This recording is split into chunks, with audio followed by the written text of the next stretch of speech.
Hi all, എല്ലാവർക്കും challenger ആപ്പിന്റെ പുതിയൊരു ക്ലാസ്സിലേക്ക് സ്വാഗതം.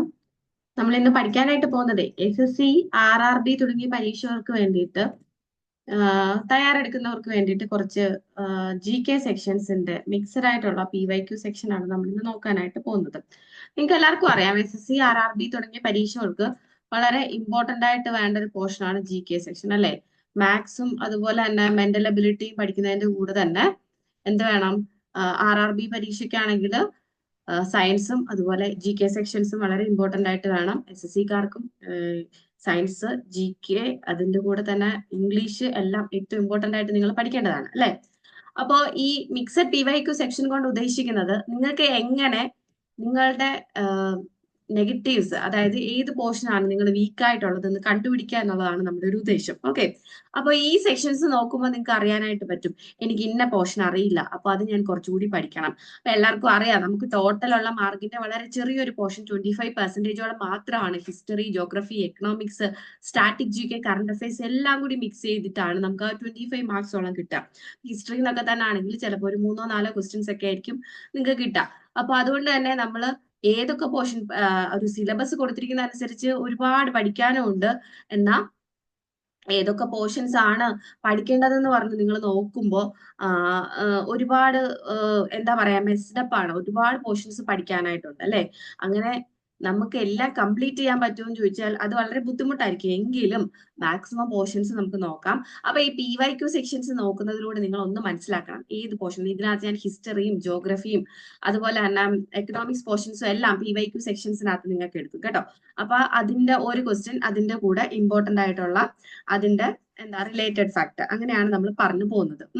അപ്പൊ നിങ്ങൾ ആൻസേഴ്സ് ചെയ്യാൻ പറ്റുന്നുണ്ടോ നോക്കൂ, ഏത് പോർഷൻ ആണ് നിങ്ങൾക്ക് കിട്ടാത്തത് നോക്കൂ, എന്നിട്ട് അത് പഠിക്കാനായിട്ട് ശ്രമിക്കുക കേട്ടോ. അപ്പൊ നമുക്ക് ക്വസ്റ്റ്യൻസിലേക്ക് പോയാലോ? എല്ലാവർക്കും നന്നായിട്ട് പഠിക്കാൻ പറ്റട്ടെ, നന്നായിട്ട് ആൻസർ ചെയ്യാൻ പറ്റട്ടെ, ഈ വർഷം തന്നെ ഏതെങ്കിലും നല്ലൊരു പൊസിഷനിൽ എല്ലാവർക്കും എത്താൻ പറ്റട്ടെ കേട്ടോ. അപ്പൊ നമുക്ക് ക്വസ്റ്റ്യൻസിലേക്ക് പോവാം. ഓക്കെ,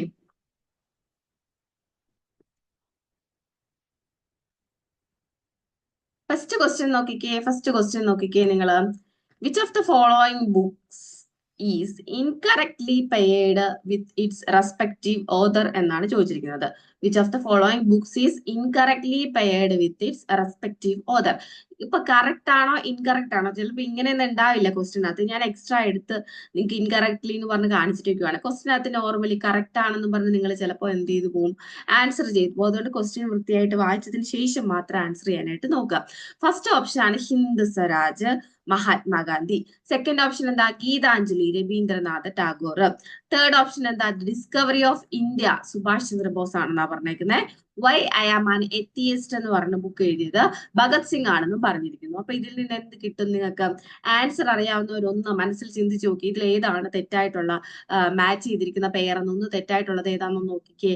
ഹിന്ദ് സ്വരാജ് ആണോ, ഗീതാഞ്ജലി ആണോ, ഡിസ്കവറി ഓഫ് ഇന്ത്യ ആണോ, why I am an atheist ആണോ എന്നൊന്ന് നോക്കിക്കേ. ഓക്കെ, അപ്പൊ ആൻസർ ആവശ്യമുള്ളവർക്ക് കിട്ടിയിട്ടുണ്ടാവും, അറിയാത്തവർക്ക് വേണ്ടിയിട്ട് നമുക്ക് ആൻസർ പറയാം. ആൻസർ വരുന്നത് discovery of India, Subhash Chandrabose എന്ന് പറയുന്ന ഓപ്ഷൻ ആണ്, അല്ലെ? ഇന്ത്യ കണ്ടെത്തൽ എന്ന് പറഞ്ഞ ബുക്ക് എഴുതിയത് ആരാണ്? ജവഹർലാൽ നെഹ്റു എഴുതിയ ബുക്കാണ് കേട്ടോ. ജവഹർലാൽ നെഹ്റു എഴുതിയ ബുക്കാണ് ഏതെന്ന് പറയുന്നത്? ഡിസ്കവറി ഓഫ് ഇന്ത്യ എന്ന് പറയുന്ന ബുക്ക്. നിങ്ങൾ നോക്കിക്കേ, ഹിന്ദ് സ്വരാജ് എന്ന് പറയുന്ന ബുക്കിനെ പറ്റി നിങ്ങൾക്ക് എന്തറിയാം? ഹിന്ദ് സ്വരാജ് എന്ന് പറയുന്ന ബുക്കിനെ പറ്റി എന്താ പറയാ? ഹിന്ദ് സ്വരാജ് മഹാത്മാഗാന്ധി എഴുതിയ ആദ്യത്തെ ബുക്കാണ് കേട്ടോ. 1909 ഇങ്ങനെ ഒരു ബുക്ക് മഹാത്മാഗാന്ധി എഴുതുന്നത്. 1909 അദ്ദേഹം എഴുതിയ ബുക്കാണ്. ഇന്ത്യൻ ഹോം റൂൾ എന്ന് ചോദിച്ചാലും ഹിന്ദ് സ്വരാജ് തന്നെയാണ് കേട്ടോ. The Indian home rule, Indian note ചെയ്ത് വെച്ചേ. ഇന്ത്യൻ ഹോം റൂൾ എന്ന് പറയുന്ന ബുക്ക് ഏത് തന്നെയാണ്? ഹിന്ദ് സ്വരാജിന്റെ ഇംഗ്ലീഷ് വേർഷൻ ആണ് ഇന്ത്യൻ ഹോം റൂള്. എഴുതിയത് മഹാത്മാഗാന്ധി, അദ്ദേഹം ആദ്യമായിട്ട് എഴുതുന്ന ബുക്കാണ്. ഓക്കെ, ഗീതാഞ്ജലി എഴുതിയത് രവീന്ദ്രനാഥ് ടാഗോർ തന്നെയാണ്, ഒരുവിധപ്പെട്ട എല്ലാവർക്കും അറിയായിരിക്കും. ഡിസ്കവറി ഓഫ് ഇന്ത്യ എഴുതിയത് ആരാണ്? Discovery of India Jawaharlal Nehru ആണ്. അങ്ങനെയാണെങ്കിൽ സുഭാഷ് ചന്ദ്രബോസ് എഴുതിയ ബുക്കാണ് ദ ഇന്ത്യൻ സ്ട്രഗിൾ എന്ന് പറയുന്നത്. സുഭാഷ് ചന്ദ്രബോസ് എഴുതിയ ബുക്കാണ് ഏത്? The Indian struggle, Indian struggle എന്ന് പറയുന്ന ബുക്ക്, ഇന്ത്യൻ സ്ട്രഗിൾ എന്ന് പറയുന്ന ബുക്ക് എഴുതിയത് സുഭാഷ് ചന്ദ്രബോസ്. നോട്ട് ചെയ്ത് വെക്കാമോ? ദ ഇന്ത്യൻ സ്ട്രഗിൾ എന്ന് പറയുന്ന ബുക്ക് എഴുതിയത് സുഭാഷ് ചന്ദ്രബോസ് ആണ്. സുഭാഷ് ചന്ദ്രബോസിന്റെ ബുക്കാണ് Indian struggle. Why I am an atheist Bhagat സിംഗിന്റെ ബുക്കാണ്.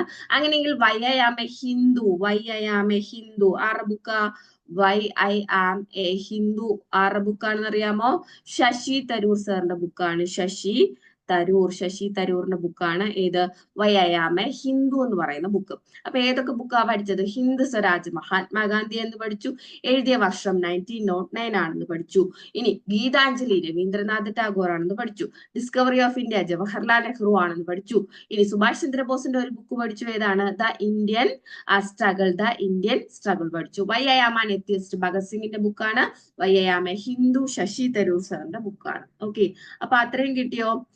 അങ്ങനെയാണെങ്കിൽ ഒരു ക്വസ്റ്റ്യൻ ചോദിക്കട്ടെ. അൺഹാപ്പി ഇന്ത്യ എന്ന് പറയുന്ന ബുക്ക് എഴുതിയതാരാ? Unhappy India, the unhappy India ഒരു പ്രാവശ്യം ചോദിച്ച ക്വസ്റ്റ്യൻ, ഇതുകൂടെ നോട്ട് ചെയ്ത് വെക്കാമോ? അൺഹാപ്പി ഇന്ത്യ എഴുതിയത് ലാലാ ലജ്പത് റായ് ആണ്. ലാലാ ലജ്പത് റായ് ആണ് ആരെഴുതിയത്? അൺഹാപ്പി ഇന്ത്യ എന്ന് പറയുന്ന ബുക്ക് എഴുതിയത്. അതും കൂടി നോട്ട് ചെയ്ത് വെക്കാമോ? Unhappy India. ഇനിയും ഒരുപാട് ബുക്കുകളുണ്ട് കേട്ടോ. The story of my experiments with truth എന്ന് പറയുന്ന ബുക്ക് എഴുതിയത് മഹാത്മാഗാന്ധി അല്ലെ? എന്റെ സത്യാന്വേഷണ പരീക്ഷണ കഥകൾ. The story of my experiments with truth,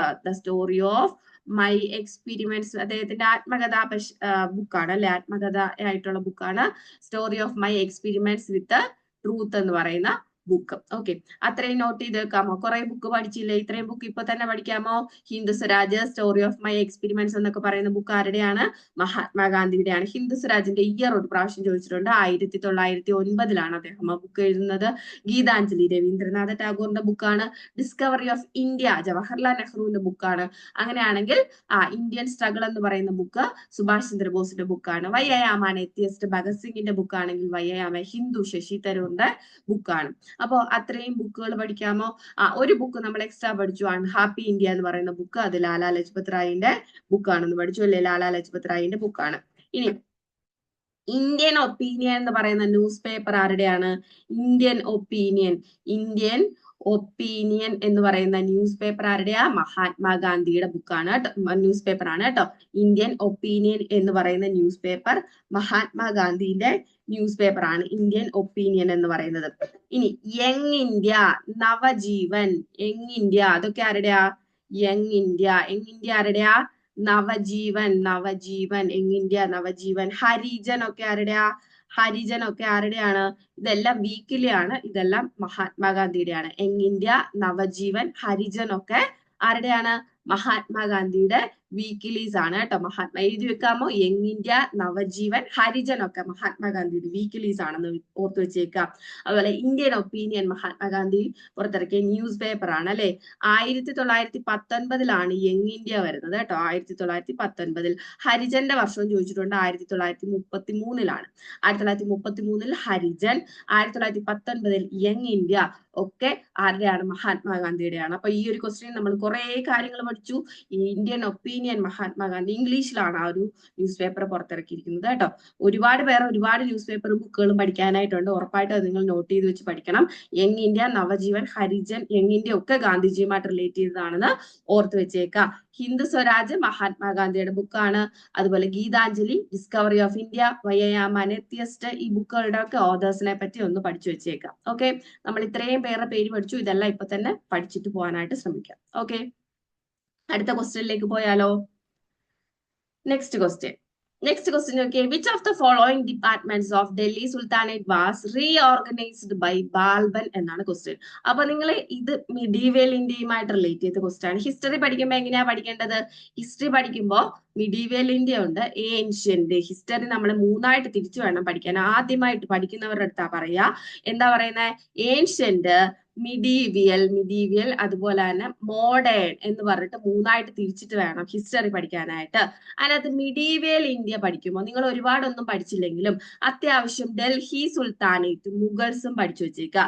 Delhi sultanate, Mughals. ഇതിന്ന് ക്വസ്റ്റ്യൻസ് എപ്പോഴും വരാറുണ്ട്. ഈ പോർഷൻ വേണം ആദ്യം നിങ്ങൾ മിഡീവൽ പഠിക്കുമ്പോൾ പഠിക്കാനായിട്ട് കേട്ടോ. ഡൽഹി സുൽത്താനേറ്റും പഠിക്കണം, അതുപോലെ മുഗൾസും പഠിക്കാം. അപ്പൊ അതിനകത്ത് തന്നെ മുഗൾസിനകത്തും ഡൽഹി സുൽത്താനേറ്റിനകത്തും കുറെ രാജാക്കന്മാരെ പറ്റിയും അവർ കൊണ്ടുവന്ന പരിഷ്കാരങ്ങളെ പറ്റിയും പഠിക്കാനായിട്ട് ഉണ്ടാവും. അപ്പൊ ഈ ക്വസ്റ്റ്യൻ ബാൽബനൊക്കെ വരുന്ന ഏത് പോർഷനിലാണ്? ബാൽബനൊക്കെ വരുന്നത് ഡൽഹി സുൽത്താനേറ്റിനകത്താണ് അല്ലെ. ഡൽഹി സുൽത്താനേറ്റിൽ മൊത്തം നമുക്ക് 5 രാജവംശങ്ങളാണ് പഠിക്കാനായിട്ടുള്ളത് അല്ലെ. 5 രാജവംശങ്ങളാണ് പഠിക്കാനായിട്ടുള്ളത്.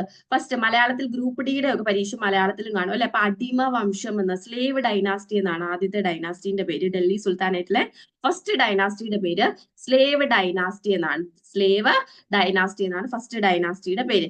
അപ്പൊ ആ ഡൈനാസ്റ്റിയിലുള്ള കിങ് ആണ് ആരെന്ന് പറയുന്നത്, അല്ലെ സുൽത്താൻ ആണ് ആരെന്ന് പറയുന്നത്? ബാൽബൻ എന്ന് പറയുന്നത്. സ്ലേവ് ഡൈനാസ്റ്റിയിലുള്ള സുൽത്താൻ ആണ് ആരെന്ന് പറയുന്നത്? ബാൽബൻ എന്ന് പറയുന്നതെന്ന് ഓർത്തു വെച്ചേക്കാം. അപ്പൊ ഇതിനകത്ത് ബാൽബന്റെ ഭരണപരിഷ്കാരമാണ് ചോദിച്ചിരിക്കുന്നത്. ഇതിനകത്ത് ഏതാണ് ആൻസർ ആയിട്ട്? ഈ വാക്കുകളെല്ലാം പഴയ കാലത്ത് ആ ഒരു എന്താണ് പേർഷ്യൻ ടച്ച് ഒക്കെ വരുന്ന കുറച്ച് വാക്കുകളാണ് വരിക കേട്ടോ. അപ്പൊ അത് പേടിക്കണ്ട. ദിവാനി ഇഷ്താഖ്, ദിവാനി അർസ്, ദിവാനി റിസലത്ത്, ദിവാനി മസ്ഖറജ് എന്നൊക്കെ പറഞ്ഞിട്ട് കുറച്ച് വാക്കുകളാണ് കൊടുത്തിരിക്കുന്നത്. ഇതിനകത്ത് ആൻസർ വരിക ദിവാനി അർസ് എന്ന് പറഞ്ഞിട്ടുള്ള റീഓർഗനൈസേഷൻ ആണ് ബാൽബൻ. അപ്പൊ ബാൽബൻ എന്ന് പറയുന്നത് സ്ലേവ് ഡൈനാസ്റ്റിയിലെ ഏറ്റവും ഇമ്പോർട്ടന്റ് ആയിട്ടുള്ള ഒരു രാജാവാണ് കേട്ടോ, ഒരു സുൽത്താനാണ് ബാൽബൻ. അപ്പൊ ബാൽബനെ പറ്റി ആദ്യമായിട്ട് നമുക്ക് സ്ലേവ് ഡൈനാസ്റ്റി എന്ന് പറയുന്ന ഡൈനാസ്റ്റി ആരാണ് ഫൗണ്ട് ചെയ്തതെന്ന് ചോദിച്ചാൽ കുത്ബുദ്ദീൻ ഐബക്ക് ആണ് കേട്ടോ. കുത്ബുദ്ദീൻ ഐബക്ക് ആണ് കേട്ടോ. ഐബക്ക് ആണ് എന്ത് സ്ലേവ് ഡൈനാസ്റ്റി കൊണ്ടുവരുന്നത്. കുത്തബുദ്ദീൻ ഐബക്ക് ആണ്. കുത്ബുദ്ദീൻ ഐബക്കിന് ശേഷം പിന്നെ വരുന്നത് ഇൽത്തുമിഷ് ആണ്. ഏറ്റവും ഇമ്പോർട്ടന്റ് ആയിട്ട് വരുന്നത് ഇൽത്തുമിഷിന് ശേഷം വരുന്നത് റസിയ സുൽത്താനയാണ് കേട്ടോ. റസിയ സുൽത്താന. അപ്പൊ ഡൽഹി എന്താണ് സുൽത്താനേറ്റിൽ അല്ലെങ്കിൽ ഡൽഹിയുടെ സിംഹാസനത്തിൽ ഏറിയിട്ടുള്ള ഒരേ ഒരു വനിതയാണ്. മുഗൾസിലൊന്നും വനിതകൾ വരില്ല. സുൽത്താനേറ്റിലും മുഗൾസിലും ആയിട്ട് ആകെ നമുക്ക് ഒരു വനിതയുടെ പേര് പഠിക്കാനുള്ളൂ.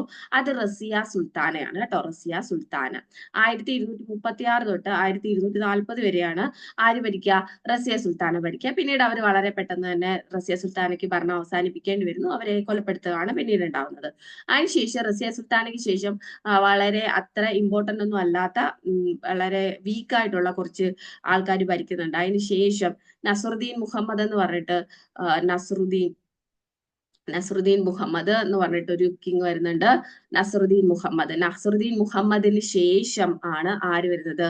ബാൽബൻ വരുന്നത്. ഓക്കെ, നസറുദ്ദീൻ മുഹമ്മദിന് ശേഷമാണ് ആര് വരുന്നത്? ബാൽബൻ. 1266 തൊട്ട് 1287 വരെയാണ് ആര് ഭരിക്കുന്നത്? ബാൽബൻ ഭരിക്കുന്നത്. നമ്മുടെ ഡൽഹി സുൽത്താനേറ്റിലെ തന്നെ ഏറ്റവും ശക്തനായിട്ടുള്ള കിങ് ആണ് ബാൽബൻ എന്ന് പറയുന്നത്. Okay, blood and iron policy follow ചെയ്ത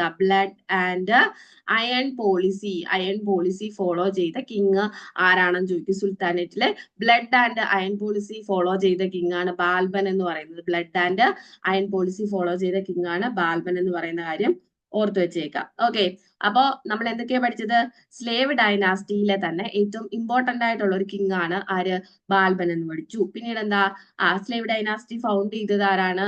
സ്ലേവ് ഡൈനാസ്റ്റി കൊണ്ടുവന്നത് കുത്ബുദ്ദീൻ ഐബക്ക് ആണെന്ന് പഠിച്ചു. കുത്ബുദ്ദീൻ ഐബക്കിന് ശേഷം ഇൽത്തുമിഷ്. ആ പേരൊന്ന് അടുക്കിന് പഠിച്ചേ. കുത്ബുദ്ദീൻ ഐബക്ക്, ഇൽത്തുമിഷ്, റസിയ സുൽത്താന, ഇടയ്ക്ക് നസറുദ്ദീൻ മുഹമ്മദ് വരുന്നുണ്ട്.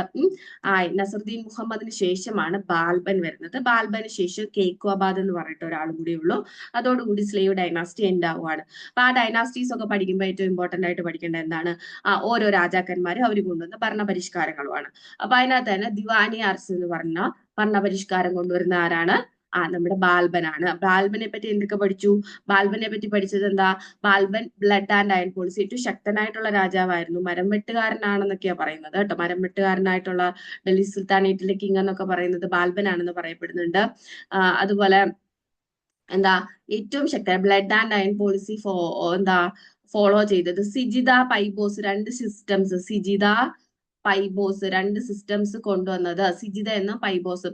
ഇത് ഇവരെ വിഷ് ചെയ്യുന്ന രീതിയാണ് കേട്ടോ. സിജിദ എന്ന് പറയുമ്പോൾ ഇങ്ങനെ ഭയങ്കരമായിട്ട് കുമ്പിട്ട് നിന്നിട്ട് രാജാവിനെ വിഷ് ചെയ്യുന്ന രീതിയാണ് സിജിദ.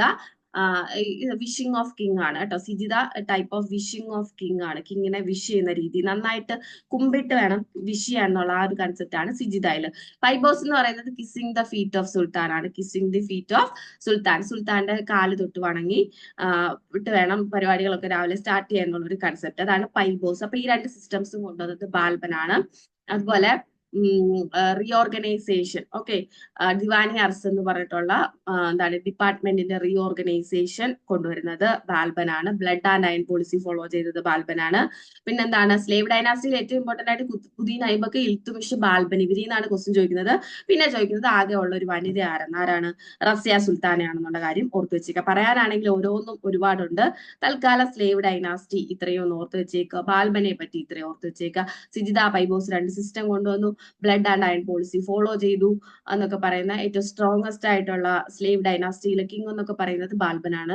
1266 തൊട്ട് 1287 വരെയാണ് ബാൽബൻ ഭരിച്ചിരുന്നത് എന്നുള്ള കാര്യം ഓർത്തു വെച്ചേക്കാം. ഓക്കെ, പിന്നെ ആരാണ് സ്ലേവ് ഡൈനാസ്റ്റിയുടെ ഫൗണ്ടർ എന്ന് ചോദിച്ചാൽ ഖുദ്ബുദ്ദീൻ ഐബക്കാണ്. ഇനി റിയൽ ഫൗണ്ടർ എന്നാണ് ചോദിക്കുന്നതെങ്കിൽ, റിയൽ ഫൗണ്ടർ എന്നാ ചോദിക്കുന്നെങ്കിൽ അത് ഇൽത്തുമിഷ് ആണ് ആൻസർ ആയിട്ട് വരുന്നത് കേട്ടോ. ഇൽത്തുമിഷ് ആണ് real founder of slave dynasty എന്ന് പറയുന്നത്, ഇൽത്തുമിഷ് ആണ്. ഇനി നിങ്ങളുടെ അടുത്ത് ചോദിക്കും കുത്തബ് മിനാറിന്റെ പണി സ്റ്റാർട്ട് ചെയ്തത് ആരാണെന്ന് ചോദിക്കും കേട്ടോ. കുത്തബ് മിനാറിന്റെ, നമ്മുടെ ഇപ്പോഴത്തെ കുത്തബ് മിനാറില്ലേ, കുത്തബ് മിനാറിന്റെ വർക്ക് സ്റ്റാർട്ട് ചെയ്തത് ആരാണ്?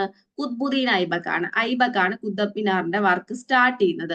ഇനി ആരാണ് അത് കംപ്ലീറ്റ് ചെയ്യുന്നതെന്ന് ചോദിച്ചാൽ അത് ഇൽത്തുമിഷ് ആണ് കേട്ടോ. ഇൽത്തുമിഷ് ആണ് കുത്തബ് മിനാറിന്റെ വർക്ക് കംപ്ലീറ്റ് ചെയ്യുന്നത്. ആരാണ്? ഇൽത്തുമിഷ് ആണ്. അപ്പൊ അത്രയും ഒന്ന് ഓർത്ത് വെച്ചേക്കാമോ? ജസ്റ്റ് ഞാൻ ഓടിച്ചെന്ന് പറഞ്ഞോളൂ. നമുക്ക് നിങ്ങൾ കമന്റ് സെക്ഷനിൽ പറയുവാണെങ്കിൽ നിങ്ങൾക്ക് ഏത് പോർഷന്റെ ക്ലാസ് ആണ് വേണ്ടത്, അതിപ്പോ ഹിസ്റ്ററി ആണെങ്കിലും മോഡേണോ മിഡീവിയലോ അല്ലെങ്കിൽ എന്താണ് ഏൻഷ്യന്റോ ഏതെങ്കിലും പോർഷന്റെ ക്ലാസ് മിസ് ഇതുപോലെ ഒന്ന് എടുത്തു തരുമോ എന്ന് നിങ്ങൾ കമന്റ് സെക്ഷനിൽ പറയുവാണെങ്കിൽ നമ്മൾ ആ ക്ലാസ് ഫോളോ ചെയ്ത് പോകാനായിട്ട് ശ്രമിക്കാം കേട്ടോ. ഓക്കെ, അപ്പൊ അടുത്ത ക്വസ്റ്റ്യനിലേക്ക് പോയാലോ. അപ്പൊ ഇത് ദിവാനി അർസ് എന്ന് പറയുന്ന ഡിപ്പാർട്ട്മെന്റ് ആണ്. ആരെ റീഓർഗനൈസ് ചെയ്തത്? ബാൽബൻ റീഓർഗനൈസ് ചെയ്തതെന്ന് ഓർത്തു വെച്ചേക്കാം. അടുത്ത ക്വസ്റ്റ്യൻ നോക്കിയേ. അപ്പൊ നിങ്ങൾക്ക് ഏകദേശം ഇപ്പം ഒരു ഇതുണ്ടാവും. എനിക്ക് മോഡേൺ ഹിസ്റ്ററിയിൽ ഒരു ക്വസ്റ്റ്യൻ വന്നു, ബുക്സിനെ പറ്റി ഒരു ക്വസ്റ്റ്യൻ വന്നു, എനിക്കിത് മനസ്സിലാവുന്നുണ്ടോ, എനിക്കിത് ചെയ്യാൻ പറ്റുന്നുണ്ടോ. അടുത്തൊരു ക്വസ്റ്റ്യൻ വന്നു, ഏതിനെ പറ്റിയാ ക്വസ്റ്റ്യൻ വന്നത്? നമ്മുടെ ഡൽഹി സുൽത്താനേറ്റിനെ പറ്റി ക്വസ്റ്റ്യൻ വന്നു. അപ്പൊ ഡൽഹി സുൽത്താനേറ്റ് ഞാൻ കേട്ടിട്ടുണ്ടോ, ഇങ്ങനത്തെ കാര്യങ്ങളൊക്കെ നിങ്ങൾക്ക് കിട്ടുന്നില്ലേ? അപ്പൊ അതാണ് ഈ ഒരു മിക്സഡ് PYQ സെക്ഷൻ കൊണ്ട് നമ്മൾ ഉദ്ദേശിക്കുന്നത്. അടുത്തൊരു ക്വസ്റ്റ്യൻ നോക്കിയേ. Who was the chairman of the house committee of the constituent assembly of India? Constituent അസംബ്ലിയില് നമ്മുടെ ഹൗസ് കമ്മിറ്റിയുടെ ചെയർമാൻ ആരാണെന്നാണ് നമ്മുടെ ക്വസ്റ്റ്യൻ. ഹൗസ് കമ്മിറ്റിയിലെ ചെയർമാൻ ആരെന്നാണ് ക്വസ്റ്റ്യൻ. ഓക്കെ, ഓപ്ഷനിൽ പട്ടാഭി സീതാരാമയ്യ ഉണ്ട്, AV താക്കർ ഉണ്ട്, JB കൃപലാനി ഉണ്ട്, KM മുൻഷി ഉണ്ട്. അപ്പൊ കോൺസ്റ്റിറ്റ്യൂവന്റ് അസംബ്ലി എന്ന് പറഞ്ഞാൽ എന്താണ്? ഭരണഘടനാ നിർമ്മാണ സഭയാണ് അല്ലെ. നമുക്ക് ഇന്ത്യ ഓൾറെഡി ബ്രിട്ടീഷുകാരുടെ അണ്ടറിലായിരുന്നു. നമുക്ക് സ്വാതന്ത്ര്യം കിട്ടുന്ന സമയം ആയപ്പോഴത്തേക്കും നമ്മൾ തന്നെ ആവശ്യപ്പെട്ടു നമുക്ക് സ്വന്തമായിട്ട് ഒരു കോൺസ്റ്റിറ്റ്യൂഷൻ വേണം, ഒരു ഭരണഘടന വേണം. അങ്ങനെ നമുക്ക് അത് നിർമ്മിക്കുന്നതിന് വേണ്ടി ഇന്ത്യക്കാർ മാത്രം ഉൾക്കൊള്ളുന്ന ഒരു ഭരണഘടനാ നിർമ്മാണ സഭ നമ്മൾ രൂപീകരിക്കുകയുണ്ടായി. അപ്പൊ ഈ കോൺസ്റ്റിറ്റ്യൂവന്റ് അസംബ്ലി രൂപീകരിക്കുന്നത് ഏത് കമ്മീഷന്റെ നിർദ്ദേശപ്രകാരം അല്ലെങ്കിൽ ഏത് മിഷന്റെ നിർദ്ദേശപ്രകാരമാണെന്ന് ചോദിച്ചാൽ 1946 ബ്രിട്ടനിൽ നിന്നും ഇന്ത്യയിൽ എത്തുന്ന ക്യാബിനറ്റ് മിഷന്റെ നിർദ്ദേശപ്രകാരമാണെന്ന് ഓർത്തു വെച്ചേക്കുക. ക്യാബിനറ്റ് മിഷന്റെ നിർദ്ദേശപ്രകാരമാണ് കോൺസ്റ്റിറ്റ്യൂവന്റ് അസംബ്ലി ഫോം ചെയ്തത്. അപ്പോൾ ഇതിനകത്ത് നമ്മൾ ഓൾറെഡി ഇപ്പോൾ ഓരോരോ ആർട്ടിക്കിളുകളൊക്കെ ആയിട്ടായിരിക്കുമല്ലോ നിങ്ങൾ പഠിക്കുന്നത്. കോൺസ്റ്റിറ്റ്യൂഷനകത്ത് ആർട്ടിക്കിളുകളൊക്കെ പഠിക്കുന്നുണ്ട്, പാർട്ട് പഠിക്കുന്നുണ്ട്, ഷെഡ്യൂൾ പഠിക്കുന്നുണ്ട്. അപ്പൊ നിങ്ങളുടെ അടുത്ത് ചോദിക്കും എങ്ങനെയാണ് ഈ പറയുന്ന കോൺസ്റ്റിറ്റ്യൂവന്റ് അസംബ്ലിയുടെ ഫോർമേഷനുമായിട്ട് റിലേറ്റ് ചെയ്ത ക്വസ്റ്റ്യൻസ്, എത്ര പേരുണ്ടായിരുന്നു, അങ്ങനത്തെ ക്വസ്റ്റ്യൻസ് ഒക്കെ ചോദിക്കും. ഓരോ കോൺസ്റ്റിറ്റ്യൂവന്റ് അസംബ്ലിയിൽ തന്നെ ഓരോരോ കമ്മിറ്റീസ് ആയിട്ട് ഡിവൈഡ് ചെയ്തിട്ടാണ് ഓരോ വിഷയത്തെ പറ്റിയും പഠിച്ച് അവരെന്തുകൊണ്ടുവന്നത് ഈ ആർട്ടിക്കിൾസ് ഒക്കെ ഫോം ചെയ്തത് അല്ലെ. അങ്ങനെ ഒരു കമ്മിറ്റി ആയിരുന്നു ഹൗസ് കമ്മിറ്റി. അപ്പൊ ഹൗസ് കമ്മിറ്റിയുടെ ചെയർമാൻ, അതിനെല്ലാം ഓരോ ചെയർമാൻമാരും ഉണ്ടായിരുന്നു കേട്ടോ. അപ്പൊ ഹൗസ് കമ്മിറ്റിയുടെ ചെയർമാൻ ആരാന്ന് ചോദിച്ചാൽ എന്താണ് ആൻസർ? പട്ടാഭി സീതാരാമയ്യ ആയിരുന്നു ആൻസർ. ഹൗസ് കമ്മിറ്റിയുടെ ചെയർമാൻ ആരാന്ന് ചോദിച്ചാൽ ആരാണ് ആൻസർ? പട്ടാഭി സീതാരാമയ്യ ആയിരുന്നു ആൻസർ എന്നുള്ള കാര്യം ഓർത്തു വെച്ചേക്കാം. അപ്പോ നിങ്ങളടുത്ത് ചോദിക്കുവാണ് കോൺസ്റ്റിറ്റ്യൂവന്റ് അസംബ്ലി ഫോം ചെയ്ത ഡേറ്റ് എന്നാണ് കോൺസ്റ്റിറ്റ്യൂവന്റ് അസംബ്ലി ഫോം ചെയ്തതെന്ന്. എന്നാണ് കോൺസ്റ്റിറ്റ്യൂവന്റ് അസംബ്ലി ഫോം ചെയ്തത്?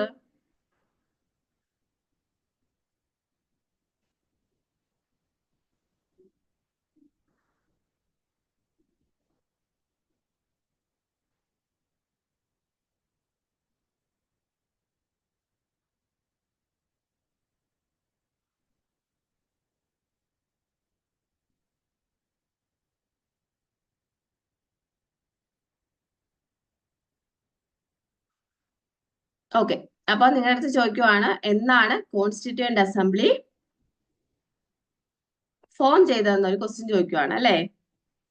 അപ്പൊ കോൺസ്റ്റിറ്റ്യൂവന്റ് അസംബ്ലി ഫോം ചെയ്ത ഡേറ്റ് പറയുന്നത് 1946 ഡിസംബർ 6 ആണ്. 1946 ഡിസംബർ 6 ആണ് കോൺസ്റ്റിറ്റ്യൂവന്റ് അസംബ്ലി ഫോം ചെയ്തതെന്ന് ഓർത്ത് വെച്ചേക്കുക.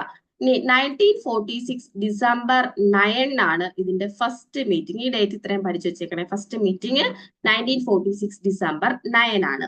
ഇനി ആ ഡിസംബർ 9 ഇവര് ആദ്യമായിട്ടൊരു എന്താണ് താൽക്കാലിക പ്രസിഡന്റിനെ തെരഞ്ഞെടുക്കുകയാണ്. ഓക്കെ, പെർമനന്റ് അല്ലാത്തൊരു പ്രസിഡന്റ്. ആ പ്രസിഡന്റ് ആണ് ഡോക്ടർ സച്ചിദാനന്ദ സിൻഹ. സച്ചിദാനന്ദ സിൻഹയെ പ്രസിഡന്റ് ആയിട്ട് തെരഞ്ഞെടുക്കുന്നു.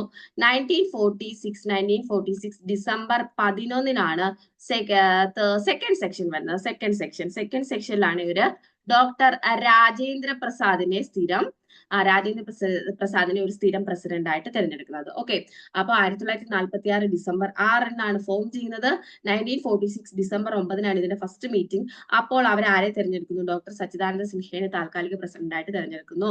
1946 ഡിസംബർ 11 സെക്കൻഡ് മീറ്റിംഗ് വരുന്നത്. അപ്പോഴാണ് അവർ പെർമനന്റ് പ്രസിഡന്റ് ആയിട്ട് ഡോക്ടർ രാജേന്ദ്ര പ്രസാദിനെ തിരഞ്ഞെടുക്കുന്നത്. ഫൈൻ.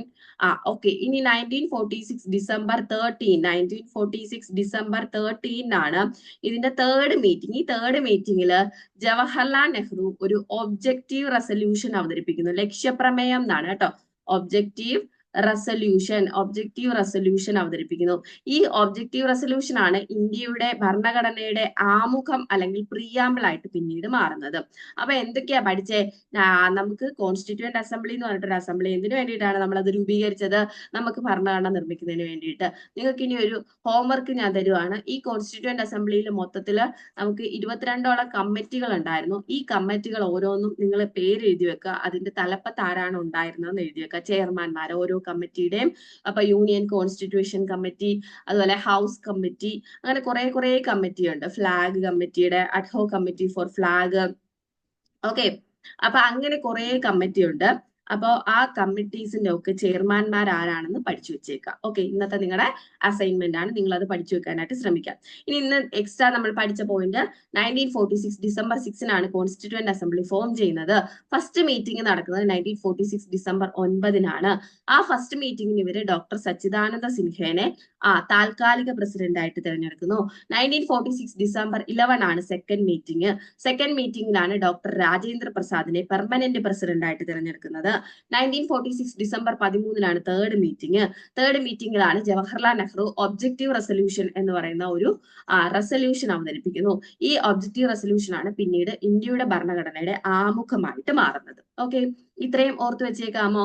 KM മുൻഷിയും AB താക്കറും ഒക്കെ ഇതിനകത്ത് ഉണ്ടായിരുന്ന ആൾക്കാരാണ്. അപ്പൊ അതൊക്കെ നിങ്ങൾക്ക് അടുത്തടുത്ത ക്വസ്റ്റ്യൻസുകളായിട്ട് ഞാൻ പറഞ്ഞുതരാം കേട്ടോ. അപ്പൊ ഈ JB കൃപലാനിയാണ് ആദ്യമായിട്ട് നമ്മുടെ കോൺസ്റ്റിറ്റ്യൂവന്റ് അസംബ്ലിനെ അഡ്രസ് ചെയ്യുന്നത് കേട്ടോ. അതൊന്ന് ഓർത്തു വെച്ചേക്കുക. കോൺസ്റ്റിറ്റ്യൂവന്റ് അസംബ്ലിയെ ഫസ്റ്റ് അഭിസംബോധന ചെയ്യുന്നത് JB കൃപലാനിയാണ്. ആ സമയത്ത് INC പ്രസിഡന്റ് കൂടിയാണ് JB കൃപലാനി എന്ന് പറയുന്നത്. ഓക്കെ, അപ്പൊ ഹൗസ് കമ്മിറ്റിയുടെ ചെയർമാൻ ആരാണ്? പട്ടാഭി സീതാരാമയ്യ. അപ്പൊ ഇന്ന് പോയിട്ട് എന്ത് ചെയ്യും? ബാക്കി കമ്മിറ്റീസ് എല്ലാം നിങ്ങൾ ജസ്റ്റ് നോട്ട് ഏതെങ്കിലും ഗൂഗിൾ അടിച്ചു കൊടുത്താലും കിട്ടും. Committees of constituent assembly and their chairmans എന്ന് അടിച്ചു കൊടുത്താൽ കിട്ടും. നോട്ട് എഴുതി വെച്ച് ആ കമ്മിറ്റീസ് ഇത്രയും പഠിച്ചു തീർക്കാം. ഓക്കെ, അടുത്ത ക്വസ്റ്റ്യൻ നോക്കിക്കേ. Who among the following conceived the Kakori train action in 1925? ഈ ഓരോ ക്വസ്റ്റ്യൻസിൽ നിന്ന് നിങ്ങൾക്ക് എന്ത് കിട്ടുന്നുണ്ട്? വേറൊരു ക്വസ്റ്റ്യന്റെ ആൻസറും കൂടി കിട്ടുന്നുണ്ട് അല്ലെ. കക്കോരി ട്രെയിൻ ആക്ഷൻ 1925 ഈ ക്വസ്റ്റ്യൻ തന്നെ നിങ്ങൾക്ക് പഠിച്ചുകൂടെ? ഓപ്ഷനിൽ ബൈകുന്ത ശുക്ല, ഉബൈദുള്ള സിന്ധി, രാംപ്രസാദ് ബിസ്മിൽ ആൻഡ് അഷ്റഫുള്ള ഖാൻ ഉണ്ട്. പിന്നെ മന്മാത് നാഥ് ഗുപ്ത ആൻഡ് മാതങ്കിനി ഹസ്ര ഉണ്ട്. അപ്പൊ ഇതിൽ നിന്ന് ആൻസർ ആയിട്ട് കക്കോരി ട്രെയിൻ ആക്ഷനുമായിട്ട് റിലേറ്റ് ചെയ്ത് വരുന്ന ആരാണെന്നുള്ള ക്വസ്റ്റ്യൻ ആൻസർ വരുന്നത് ആരാണ്? രാം പ്രസാദ് ബിസ്മിൽ ആൻഡ് അഷ്റഫുള്ള ഖാൻ ആണ് കേട്ടോ. രാം പ്രസാദ് ബിസ്മിൽ ആൻഡ് അഷ്റഫുള്ള ഖാൻ ആണ് കക്കോരി ട്രെയിൻ ആക്ഷൻ വരുന്നത് വെച്ചാൽ ഈ ബ്രിട്ടീഷ് ഗവൺമെന്റിന് ആവശ്യമായിട്ടുള്ള പണവും മറ്റു ഖജനാവിലേക്കുള്ള ആവശ്യങ്ങളും കാര്യങ്ങളും ഒക്കെ ആയിട്ട് പൊയ്ക്കൊണ്ടിരുന്ന ഒരു ട്രെയിൻ രാം പ്രസാദ് ബിസ്മിലും അഷ്റഫുള്ള ഖാനും ഒക്കെ ചേർന്നിട്ട് എന്ത് ചെയ്യുന്നു? കൊള്ളയടിക്കുന്നു. അതിനാണ് എന്തെന്ന് പറയാ? കക്കോരി ട്രെയിൻ ആക്ഷൻ എന്ന് പറയുന്നത്.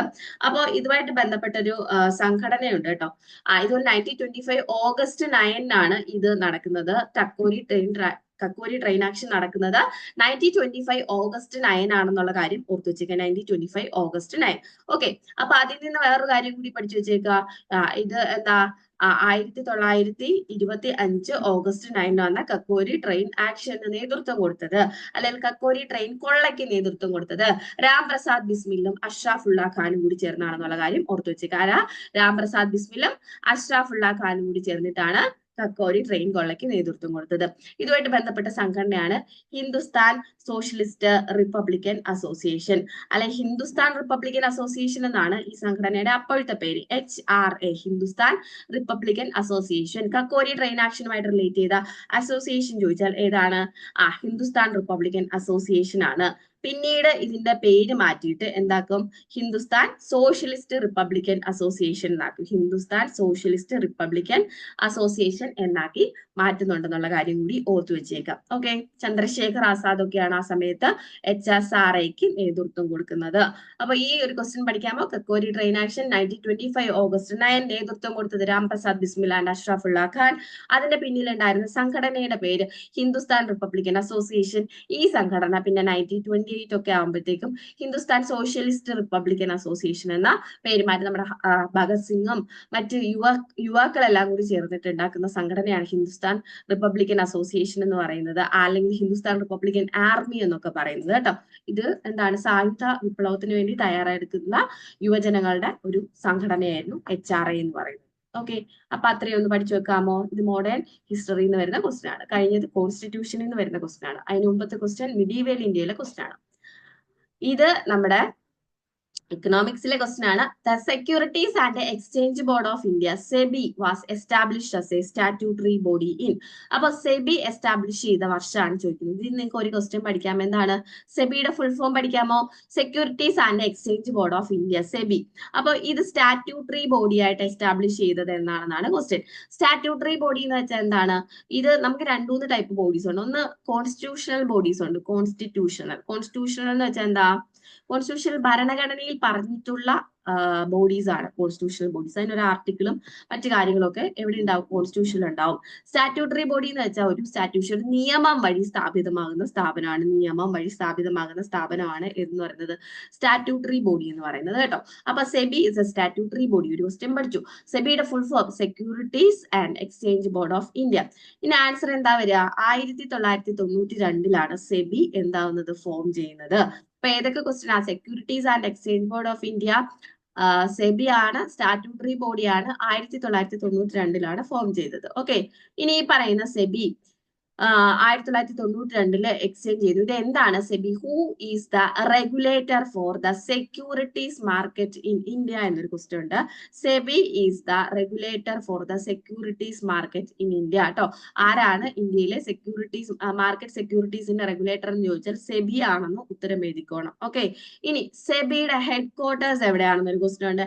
ആൻസർ മുംബൈ ആണ് കേട്ടോ. മുംബൈ ആണ് സെബിയുടെ ഹെഡ് ക്വാർട്ടേഴ്സ് വരുന്നത്. എവിടെയാണെന്നൊരു ക്വസ്റ്റ്യൻ ഉണ്ട്. ആൻസർ വരുന്നത് മുംബൈ ആണ്. അത് ഓർത്ത് വെച്ചേക്കുക. സെബിയുടെ ഹെഡ് ക്വാർട്ടേഴ്സ് എവിടെയാണ്? മുംബൈയിലാണ്. ഇനി സെബിയുടെ ഇപ്പോഴത്തെ ചെയർമാൻ ആരെന്നൊരു ക്വസ്റ്റ്യൻ ഉണ്ട്. ആൻസർ മാധബി പുരി ബുച്ച് ആണ്. സെബിയുടെ ഇപ്പോഴത്തെ ചെയർമാൻ ആരാണ്? മാധബി പുരി ബുച്ച് ആണെന്നുള്ള കാര്യം ഓർത്ത് വെച്ചേക്കുക. സെബിയുടെ ഇപ്പോഴത്തെ ചെയർമാൻ ആണ് മാധബി പുരി ബുച്ച്. ഇനി ഫസ്റ്റ് ചെയർമാൻ ഓഫ് സെബി ആരെന്നൊരു ക്വസ്റ്റ്യൻ ഉണ്ട്. ആൻസർ വരുന്നത് SA ഡേവ് ആണ്. SA ഡേവ് ആണ് ഫസ്റ്റ് ചെയർമാൻ ഓഫ് സെബി എന്ന് പറയുന്നത്.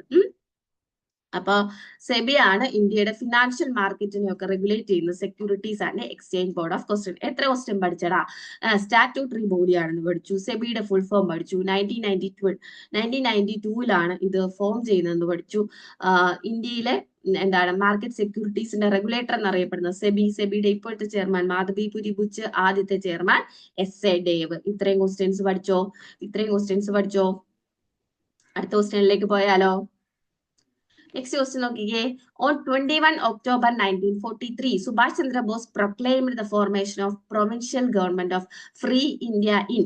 അപ്പോ ഈ 1943 ഒക്ടോബർ 21 ആയപ്പോഴത്തേക്ക് സുഭാഷ് ചന്ദ്രബോസ് ഒരു ഇന്ത്യക്ക് വേണ്ടിയിട്ട് ഒരു താൽക്കാലിക ഗവൺമെന്റ് ഫോം ചെയ്യുന്നുണ്ട്. പക്ഷെ അത് ഇന്ത്യക്കുള്ളിലല്ല, വേറൊരു രാജ്യത്താണ്. എവിടെയാണെന്നാണ് question. Singapore, Russia, Japan, Germany. അപ്പൊ സിംഗപ്പൂർ, റഷ്യ, ജപ്പാൻ, ജർമ്മനി ഒക്കെയാണ് ഓപ്ഷനിൽ വരിക. അപ്പോ എന്താണ് ഇതിന്റെ ആൻസർ ആയിട്ട് വരുന്നത്? ആൻസർ അറിയാവുന്നവരൊന്ന് മനസ്സിലോർത്തേ. എവിടെയാണ്? സിംഗപ്പൂരിലാണ് കേട്ടോ. ഇന്ത്യക്ക് വേണ്ടിയിട്ട് ഒരു പ്രൊവിൻഷ്യൽ ഗവൺമെന്റ് കൊണ്ടുവരുന്നത് ആരാണ്? നമ്മുടെ സുഭാഷ് ചന്ദ്രബോസ് ആണ്. സിംഗപ്പൂരിൽ, ഇന്ത്യക്ക് വേണ്ടി സിംഗപ്പൂരിൽ പ്രൊവിഷ്യൽ ഗവൺമെന്റ് ഫോം ചെയ്ത ആരാണെന്ന് ചോദിക്കും, സുഭാഷ് ചന്ദ്രബോസ്. ക്വസ്റ്റ്യനകത്ത് തന്നെ ഒരു ആൻസർ ഉണ്ട്, എന്നാണെന്ന് ചോദിക്കും. ആൻസർ ഒക്ടോബർ 21, 1943 ആണ്. ഒക്ടോബർ 21, 1943 സുഭാഷ് ചന്ദ്രബോസ് ഇന്ത്യക്ക് വേണ്ടിയിട്ട് ഒരു പ്രൊവിഷ്യൽ ഗവൺമെന്റ് ഫോം ചെയ്യുന്നത്. ഓക്കെ, സുഭാഷ് ചന്ദ്രബോസ് സുഭാഷ് ചന്ദ്രബോസ് നേതൃത്വം കൊടുക്കുന്ന ഒരു സംഘടനയാണ് INA, Indian national army. INA form ചെയ്യുന്നത് 1942 മോഹൻ സിംഗ് ആണ് കേട്ടോ, മോഹൻ സിംഗ് ആണ്. അപ്പൊ രണ്ടാം ലോക മഹായുദ്ധകാലത്ത് ഇന്ത്യൻ ജപ്പാനിൽ തടവിലാക്കപ്പെട്ട കുറച്ച് സൈനികരും കുറെ ആൾക്കാരും ഒക്കെ ഉണ്ട്.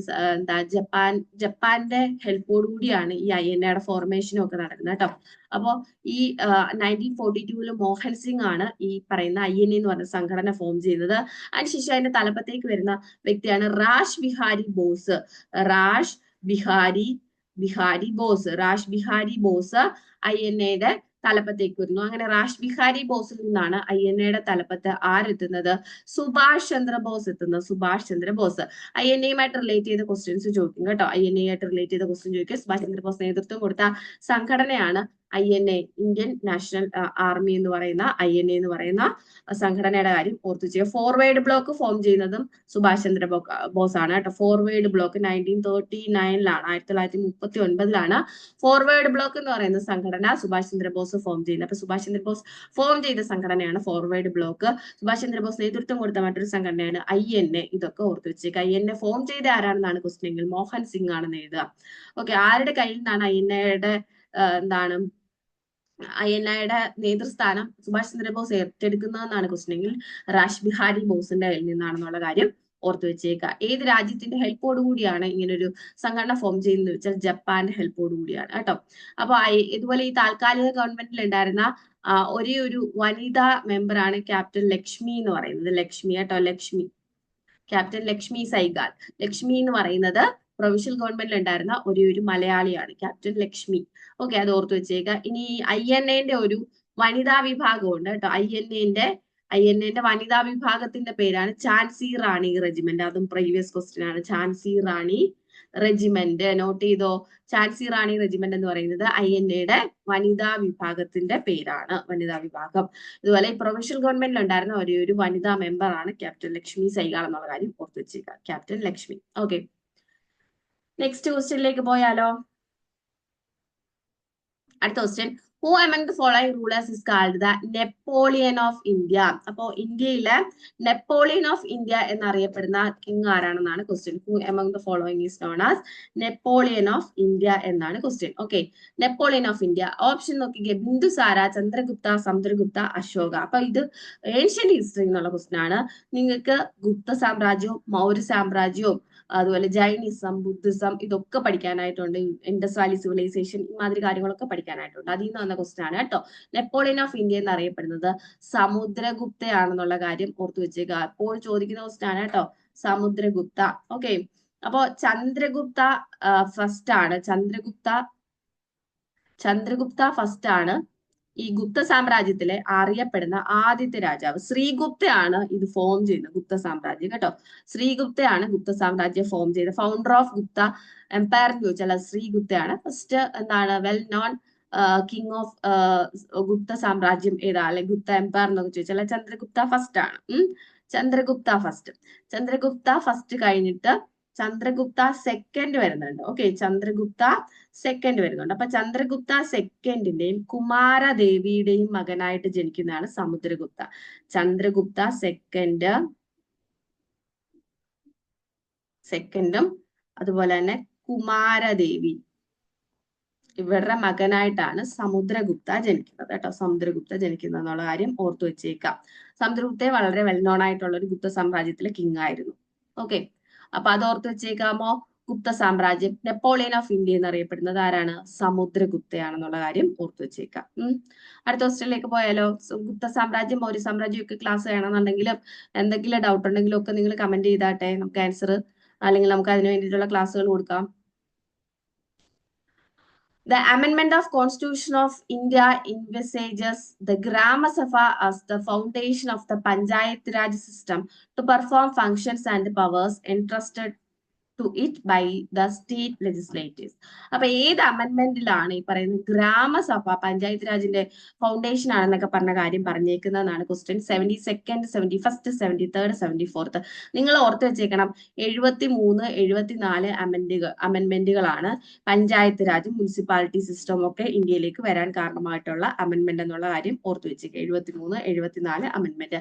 1992 എന്താണ് 73rd അമെന്റ്മെന്റ്. ആൻസർ 73rd അമെന്റ്മെന്റിലാണ് കേട്ടോ പഞ്ചായത്തി രാജ് സിസ്റ്റത്തെ പറ്റി പറയുന്നത്.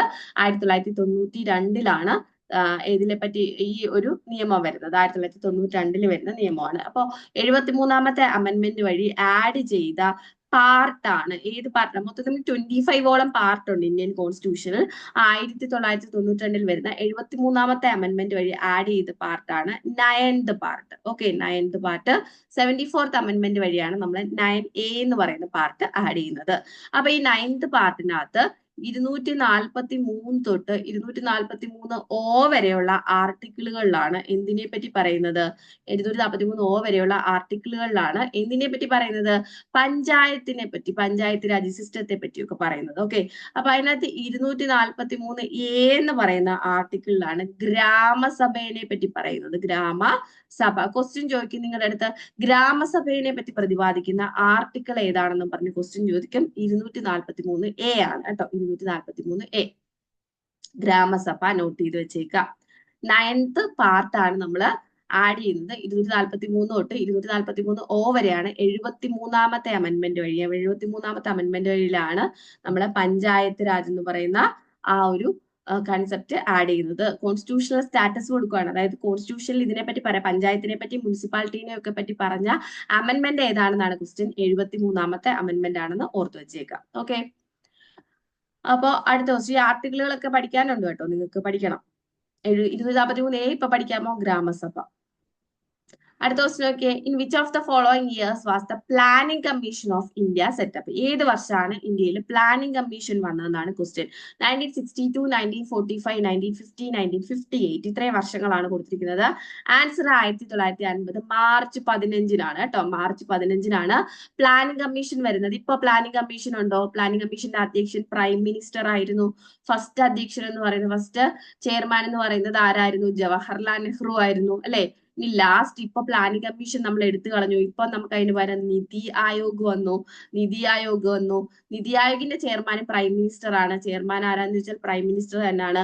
അങ്ങനെ പ്ലാനിംഗ് കമ്മീഷന്റെ ലാസ്റ്റ് ചെയർമാനും നിതി ആയോഗിന്റെ ഫസ്റ്റ് ചെയർമാനും ആയിട്ട് മാറിയത് നരേന്ദ്രമോദിയാണ്. അപ്പൊ പ്ലാനിംഗ് കമ്മീഷന്റെ ലാസ്റ്റ് ചെയർമാനും നിതി ആയോഗിന്റെ ഫസ്റ്റ് ചെയർമാനും ആരാണ്? നരേന്ദ്രമോദി. 2015 ജനുവരി 1 തൊട്ടാണ് നിതി ആയോഗ് നിലവിൽ വരുന്നത് അല്ലെ. നിതി ആയോഗ് എന്ന് പറയുന്ന നമ്മുടെ പ്ലാനിംഗ് കമ്മീഷൻ എടുത്തു കളഞ്ഞിട്ട് വരുന്ന പുതിയ സിസ്റ്റമാണ് നിതി ആയോഗ് എന്ന് പറയുന്നത്. അപ്പോ national institution for transforming India എന്നാണ്. അതൊരു പ്രാവശ്യം ചോദിച്ചിട്ടുണ്ട്. നിതി ആയോഗിന്റെ full form NITI Aayog, national institution for transforming India എന്ന് പറയുന്നതാണ് ഇതിന്റെ full form. National institution for transforming India. Narendra Modi ആണ് നിതി ആയോഗിന്റെ ഫസ്റ്റ് ചെയർമാൻ. 2015 ജനുവരി 1-നാണ് നിതി ആയോഗ് നിലവിൽ വരുന്നത്. പ്ലാനിംഗ് കമ്മീഷൻ ഇപ്പോൾ നിലവിലില്ല. 1950 മാർച്ച് 15-നാണ് പ്ലാനിംഗ് കമ്മീഷൻ നിലവിൽ വരുന്നത്.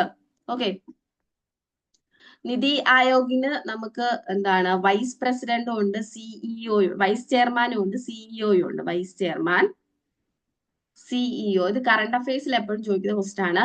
ഇപ്പോഴത്തെ പ്ലാനിംഗ് കമ്മീഷന്റെ സിഇഒ ആരാണെന്ന് ചോദിച്ചാൽ BVR സുബ്രഹ്മണ്യൻ ആണെന്ന് പറയണം. BVR സുബ്രഹ്മണ്യം. സിഇഒ BVR എന്ന് ഓർത്ത് വെച്ചേക്കണം കേട്ടോ. സുബ്രഹ്മണ്യം ആരാണ്? BVR സുബ്രഹ്മണ്യം. ഓക്കെ, വൈസ് ചെയർമാനും ഉണ്ട്, സിഇഒയും ഉണ്ട്. വൈസ് ചെയർമാൻ ആരാണ്? Current vice chairman Suman Bery ആണ് കേട്ടോ. സുമൻ ബെറി. അപ്പൊ BVR സുബ്രഹ്മണ്യം സിഇഒ ഓഫ് ആര്? ഇപ്പോഴത്തെ നിതി ആയോഗിന്റെ. ഇനി സുമൻ ബെറി ആരാണ്? Suman Bery is the vice chairman of current NITI Aayog എന്നുള്ള കാര്യം ഓർത്തു വെച്ചേക്കാം. ഓക്കെ, അപ്പോ അത്രയും കിട്ടിയോ? ഇനി അടുത്ത ദിവസം നോക്കിയേ, how many sessions of Lok Sabha R normally held in A year? ഒരു നമ്മുടെ നോർമലി ലോക്സഭയുടെ എത്ര സെക്ഷൻസ് ഒരു വർഷം കൂടും എന്നാണ് ക്വസ്റ്റ്യൻ. 2 സെക്ഷൻ ആണോ, 5 ആണോ, 7 ആണോ, 3 ആണോ? ആൻസർ വരുന്നത് നോർമലി 3 സെക്ഷൻസ് ആണ്. ലോക്സഭയുടെ 3 സെക്ഷൻസ് ആണ് നോർമലി ഉണ്ടാവുക. 3 പ്രാവശ്യം ലോക്സഭ നമ്മുടെ രാജ്യത്ത് കൂടാറുണ്ട്. മിനിമം നമ്മൾ എത്ര ഗ്യാപ്പ് ആണ് കൊടുക്കാൻ, മാക്സിമം നമ്മൾ എത്ര ഗ്യാപ്പാണ് 2 സെക്ഷൻസിന്റെ ഇടയിൽ കൊടുക്കാൻ പറ്റാന്ന് വെച്ചാൽ 6 മാസമാണ് കേട്ടോ. 6 മാസത്തിൽ ഒരിക്കലെങ്കിലും എന്ത് ചെയ്തിരിക്കണം? ലോക്സഭ കൂടിയിരിക്കണം. അറ്റ് എനി കോസ്റ്റ് നമുക്ക് മാക്സിമം 6 മാസം ഗ്യാപ്പേ കൊടുക്കാനായിട്ട് പറ്റത്തുള്ളൂ. 6 മാസമാണ്. അതായത് വർഷത്തിൽ 2 പ്രാവശ്യമെങ്കിലും എന്ത് ചെയ്തിരിക്കണം? കൂടിയിരിക്കണം. നോർമലി ഇപ്പോൾ എത്ര പ്രാവശ്യം കൂടുന്നുണ്ട്? 3 പ്രാവശ്യമാണ് ലോക്സഭയുടെ സെക്ഷൻസ് ഉള്ളതെന്നുള്ള കാര്യം ഓർത്തു വെച്ചേക്കാം. ഓക്കെ, അപ്പോ ഇത്രയാണ് ഞാൻ ഇന്ന് പറയാനായിട്ട് ഉദ്ദേശിച്ച ക്വസ്റ്റ്യൻസ്. ഇന്ന് ജസ്റ്റ് ഒന്ന് സ്റ്റാർട്ട് ചെയ്യാണ്. നിങ്ങളുടെ റെസ്പോൺസ് ഒക്കെ നമുക്കൊന്ന് അറിയണം. നിങ്ങൾക്ക് എന്തൊക്കെയാണ് വേണ്ടത്, RRB SSC സെക്ഷൻസിലേക്ക് നിങ്ങൾക്ക് എന്തൊക്കെയാണ് ആവശ്യം എന്നൊക്കെയുള്ള കാര്യങ്ങൾ അറിയിക്കുവാണെങ്കിൽ നമുക്ക് അതിന് വേണ്ടുന്ന രീതിയിൽ നിങ്ങൾക്ക് ഹെൽപ്പ് ചെയ്യാനായിട്ട് പറ്റും. സോ ഇത്രയും ക്വസ്റ്റ്യൻസ്, ഒരു 10ഓളം ക്വസ്റ്റ്യൻസ് ആണ് ഞാൻ എടുത്തുകൊണ്ട് വന്നത്. അപ്പൊ അത്രയും ക്വസ്റ്റ്യൻസിനകത്ത് എക്കണോമിക്സ് പറഞ്ഞു, ഹിസ്റ്ററി ഉണ്ടായിരുന്നു, ജോഗ്രഫിയുടെ ക്വസ്റ്റ്യൻസ് ഇന്ന് ഉണ്ടായിരുന്നില്ല. അടുത്ത ക്ലാസ്സിൽ നമുക്ക് ജോഗ്രഫിയും കൂടെ ആഡ് ചെയ്യാം. അതുപോലെ കോൺസ്റ്റിറ്റ്യൂഷൻ ഉണ്ടായിരുന്നു, കറണ്ട് അഫയേഴ്സിന്റെ കുറച്ച് കാര്യങ്ങളും നിതി ആയോഗമായിട്ടൊക്കെ റിലേറ്റ് ചെയ്ത കാര്യങ്ങളൊക്കെ പറഞ്ഞു തന്നു. അപ്പൊ ക്വസ്റ്റ്യൻ സെക്ഷൻ എങ്ങനെ ഉണ്ടായിരുന്നു? നിങ്ങൾക്ക് ഉപകാരപ്പെട്ടോ? എന്തെങ്കിലും അഭിപ്രായങ്ങളുണ്ടോ? എന്തുണ്ടെങ്കിലും കമന്റ് സെക്ഷനിൽ അറിയിക്കുക. അപ്പോൾ അടുത്തൊരു സെക്ഷനുമായിട്ട് നമുക്ക് അടുത്ത ക്ലാസ്സിൽ വീണ്ടും കാണാം. അതുവരെ എല്ലാവർക്കും thank you so much. Thank you all. Happy learning.